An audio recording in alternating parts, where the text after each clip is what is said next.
Nous sommes donc de retour en direct dans cette édition du 4 avril 2024 du live de TU Finance. Merci beaucoup, si vous nous rejoignez à l'instant, merci beaucoup pour votre fidélité. Désormais, comme je l'expliquais, il est désormais l'heure de retrouver le traditionnel rendez-vous d'Éric Seban le jeudi matin, le Chronodax, son Chronodax. Bonjour Éric.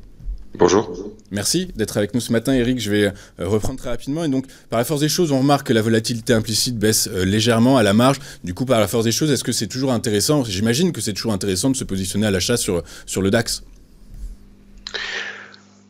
Oui, alors on peut se positionner à l'achat à partir du moment où on sait comment le faire et c'est peut-être encore un petit peu tôt pour le moment. Pour l'instant, ce qu'on a, c'est surtout un premier retracement depuis un mois. Depuis un mois, ça fait que monter en ligne droite, il n'y a pas eu un seul retracement. Donc là, ça s'est produit. Bon, alors, pourquoi tout ça, on s'en fiche. On a eu effectivement, depuis jeudi dernier, seulement 3 séances. On a perdu un 40, je crois, quelque chose comme ça.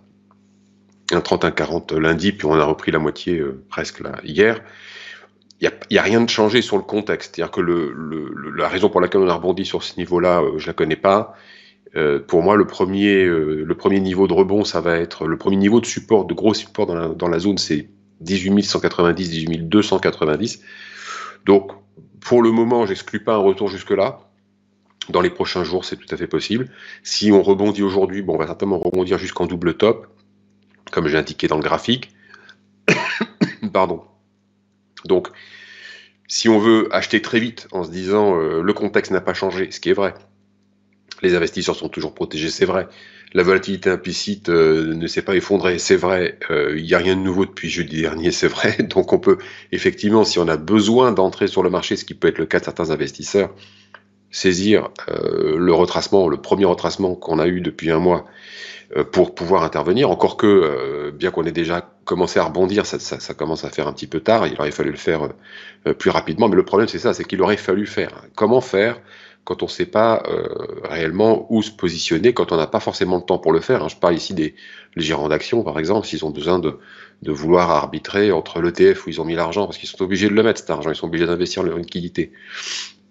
Donc c'est un peu la voie de garage, et puis revenir sur des titres à partir du moment où on a des retracements ou un peu de visibilité, on n'est pas du tout dans ce contexte. Donc évidemment que personne n'a agi sur le retracement de mardi, et que probablement qu'on commencerait à voir des gens intervenir à partir du niveau que je vous ai donné, du premier gros support, parce que c'est un niveau que beaucoup d'investisseurs on va dire qualifiés voient, et qui pourrait, à partir du moment où le contexte n'a pas changé, se trouver être un niveau d'entrée. Donc, entrer maintenant, il faut vraiment l'imaginer comme étant une opération purement spéculative pour venir chercher le double top qui s'est matérialisé avec le dernier plus haut. Davantage, pour l'instant, non, moi je continue pas à penser que les arbres vont monter jusqu'au ciel, bien que sur le plan du contexte, sur le plan technique, chartiste, rien ne nous empêche de penser que ça peut continuer, et en effet, tout peut permettre de penser que ça va continuer. La question, c'est est-ce qu'on est capable de faire ce pari? C'est pas la même chose que d'avoir des plus-values depuis, on va dire, 7% en arrière, et entrer sur un retracement qui, aujourd'hui, si on rentrait aujourd'hui, ça représenterait à peine 1% de retracement. C'est pas du tout la même chose. Là, vous rentrez tout en haut si vous rentrez maintenant. Donc, il faut attendre quelque chose de plus marqué sur un support là où vous avez la plus forte probabilité de trouver du monde qui va faire la même chose que vous. Ceux qui vont acheter, ce sont ceux qui vont essayer de rentrer en se disant la tendance peut se poursuivre tant que je n'ai pas une information au contraire. Et jusque-là, jusqu'à 18 200, 18 300, vous n'aurez pas d'indication, il n'y aura pas un signal technique fort, il n'y aura pas un signal chartiste fort, il n'y aura sans doute même pas le contexte pour accompagner quelque chose qui pourrait se produire sur un plan technique, parce que bon, il y a plusieurs indicateurs techniques, certains se déclenchent rapidement. D'ailleurs, je note que je vois de plus en plus de posts là qui indiquent que c'est peut-être la fin de la tendance. Non, franchement, sur le DAX, il n'y a rien du tout, hein. Il ne faut pas commencer à écouter tout ce qui se raconte. À partir du moment où on est dans une logique où on veut laisser porter quelque chose, il faut accepter qu'on va rendre de l'argent au marché quand on aura l'indication que c'est le moment de sortir. Voilà, ça c'est la principale chose à comprendre. Et si on a compris que, en effet, pendant la période de latéralisation qu'on a eue au début de l'année, fin de l'année, début de l'année, qui a été longue, dans laquelle on pouvait en effet imaginer que ça pouvait repartir en arrière puisque ça ne voulait pas monter d'un cran supplémentaire, on pouvait tenter de sortir. Évidemment, le problème c'est que si on adopte l'attitude qui consiste à dire, moi, tant que je n'ai pas un signal de sortie je ne sors pas. Et il n'y en avait pas à ce moment-là, on voit qu'on a gagné encore quelque chose comme 11%. Donc on est à 11,5 depuis le début de l'année. C'est beaucoup, hein. Donc une première respiration, c'est normal. C'est pas assez pour rentrer et se dire on va revenir dans la tendance en ayant les idées bien claires sur ce qu'on va faire, c'est-à-dire qu'on va laisser porter et puis qu'on va pas paniquer, parce que ça va repartir un petit peu en arrière. Mais il faut un retracement plus important pour pouvoir commencer à rentrer. Le contexte n'indique pas que c'est le moment de sortir. Voilà, on n'a pas d'indication de ce côté-là.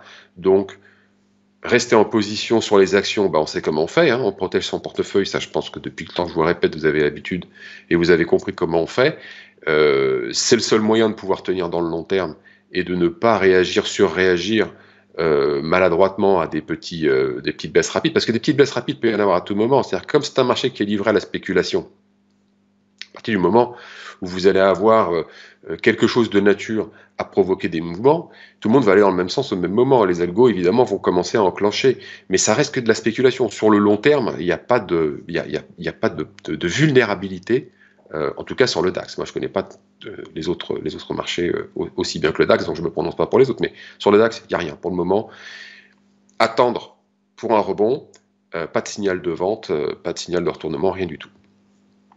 Merci. Hein. Donc vous êtes totalement confiant sur le DAX, c'est très clair ce que vous nous dites. Hein. Pour l'instant, il faut mieux attendre un retour dans cette zone des 18 290, 18 190 avant de se positionner. Mais globalement, il n'y a aucun indicateur technique qui laisse supposer que le DAX ne poursuive pas sa hausse qu'il a entamée depuis le début de l'année.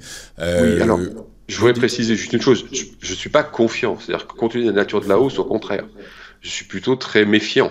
Mais ce que je veux dire, c'est que on n'a pas d'indication qui doit vous amener à penser que c'est la fin. Voilà, c'est ça que ça veut dire. C'est ça que ça peut continuer pour des raisons qui ne sont pas très saines. Parce que quand on monte en ligne droite pendant un mois, c'est pas très sain. C'est pas comme ça que ça se construit, les tendances. Donc, ça s'est construit pour moi relativement sur du sable.